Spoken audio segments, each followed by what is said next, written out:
Hello बच्चों, सभी को नमस्कार। कक्षा 12वीं माध्यमिक शिक्षा मंडल मध्य प्रदेश भोपाल।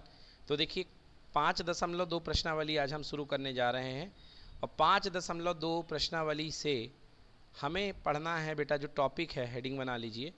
टॉपिक का नाम है अवकलन की विधियाँ। ठीक है ना।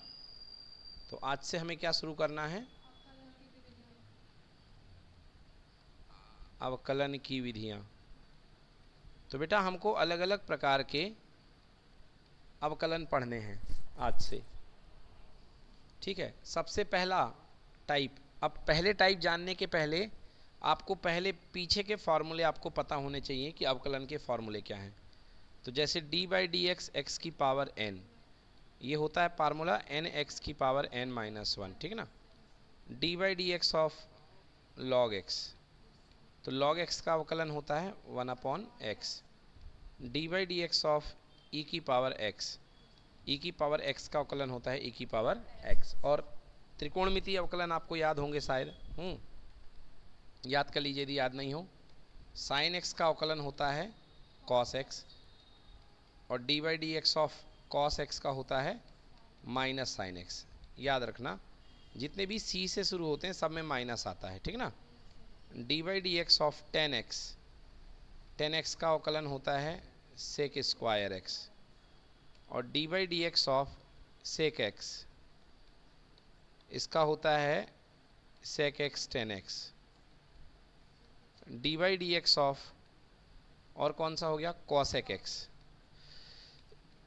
इसका होता है minus cosec x cot x. और d by d x of cot x, इसका होता है माइनस कॉसेक स्क्वायर एक्स। ठीक। इसके बाद दो फॉर्मूले आपने और पढ़े थे, गुणन वाली विधि। D by d x of दो फलन u गुणे भी, तो प्रथम फलन गुणे द्वितीय फलन का अवकल गुणांक धन द्वितीय फलन गुणे प्रथम फलन का अवकल गुणांक। फिर इसके बाद अगर आपके पास भाग में हो दो फलन u और v, तो क्या था, हर गुणे अंश का अवकलन गुणांक माइनस अंश गुणे हर का अवकलन गुणांक बटे हर का स्क्वायर। तो ये सारे फॉर्मूले आपको याद होने चाहिए। एक चीज़ और बता दूं मैं आपको, d by d x of a की पावर एक्स का अवकलन होता है ए की पावर एक्स लॉग ए। यहाँ पे बेस क्या है, ई है। क्या है, लॉग ई बेस है। ठीक है ना। तो इसको डायरेक्टली आप ए की पावर एक्स लॉग ए भी लिखते हैं। ठीक है बच्चों। तो अभी तक ये सिंपल सीधे सीधे सूत्रों से जो क्वेश्चन हो पा रहे थे वो हम कर रहे थे, बट अब जो आपके पास सवाल आएंगे वो सीधे सीधे सूत्रों से नहीं हो पाएंगे। जैसे पहला सवाल ये है, y बराबर sine x square plus 5, y बराबर साइन एक्स स्क्वायर प्लस 5। ठीक है। साइन ब्रैकेट में एक्स स्क्वायर प्लस 5। अगर ये सीधा सीधा साइन का फलन होता तब तो हम इसका अवकलन कर लेते, ये अगर साइन एक्स होता। बट यहाँ पे देखिए जो साइन है वो एक्स स्क्वायर प्लस 5 पर निर्भर कर रहा है। मतलब y जो है सीधे सीधे साइन x पर निर्भर नहीं कर रहा है।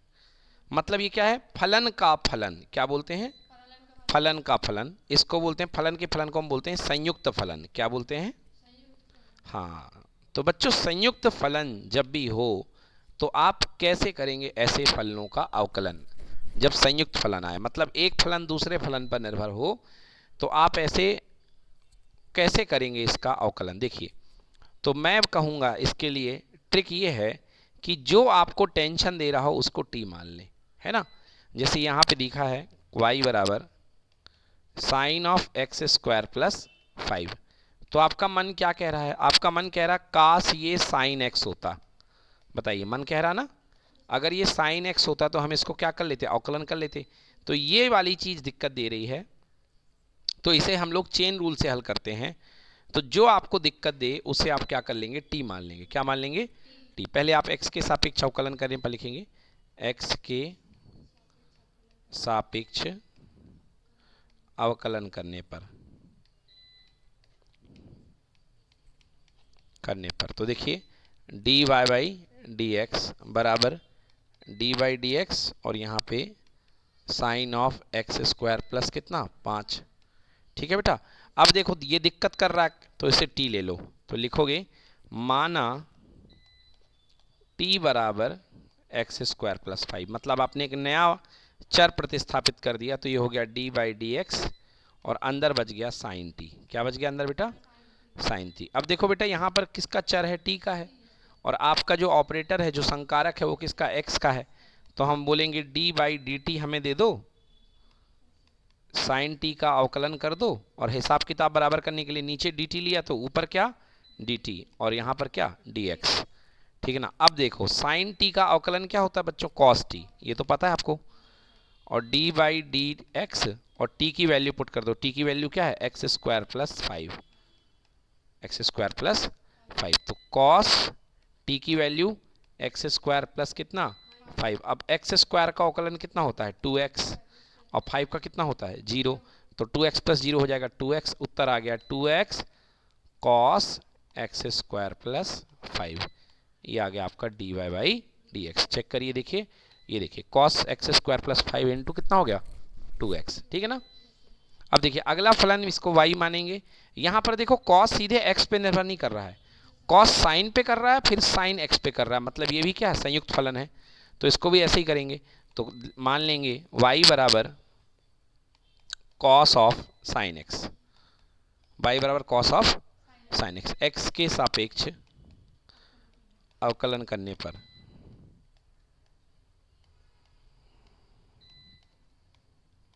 लिखेंगे, x के सापेक्ष अवकलन करने पर क्या लगाएंगे? डी बाई डी एक्स लगाएंगे y के ऊपर। तो डी बाई डी एक्स यहाँ लगाया y के ऊपर, और यहाँ पर डी बाई डी एक्स लगाया किसके ऊपर? कॉस साइन एक्स के ऊपर। कौन दिक्कत दे रहा है? Sign x. तो जो दिक्कत दे रहा है उसको t मान लो। माना साइन एक्स बराबर t, माना t बराबर साइन एक्स। ठीक है बेटा। तो ये हो गया d y by d x बराबर d by d x cos of t। ठीक है।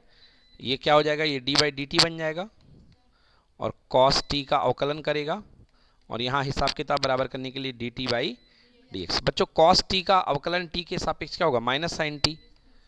तो माइनस साइन टी, और डी बाई डी एक्स, और टी की वैल्यू, तो टी क्या लिया था आपने? Cos x, sine x, sorry sine x. T क्या था? Sign x. तो टी की जगह साइन एक्स पुट कर दो। यहाँ पे क्या पुट कर दिया? Sine x. तो माइनस का साइन, टी की जगह साइन एक्स, और साइन एक्स का अवकलन क्या हो जाएगा? Cos x. तो उत्तर आ गया minus sine sine x cos x. ये देखिए बिल्कुल सही, minus sine sine x cos x. कुल मिला के आपको जो टर्म यहाँ पे दिक्कत दे रहा है ना, उसे आप क्या मान लेंगे? टी मान लेंगे, और इसको हल करेंगे। बन जाएगा ना बच्चों।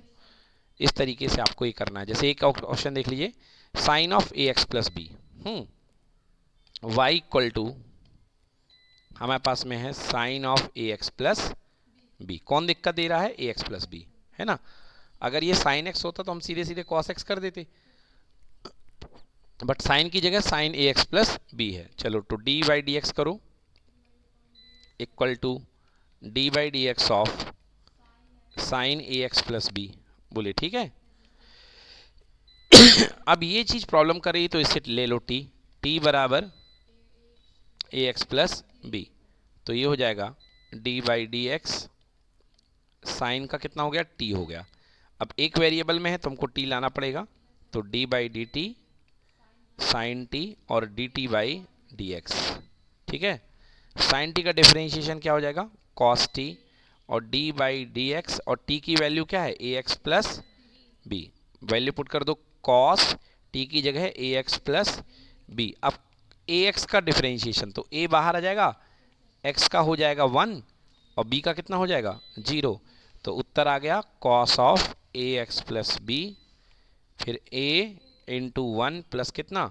0। ए बन जाए ए, सबसे बाहर आ जाएगा, आंसर आ गया ए cos A x plus B. ठीक है। तो उत्तर देखिए ए cos A x plus B. कोई दिक्कत? नोट कर लें।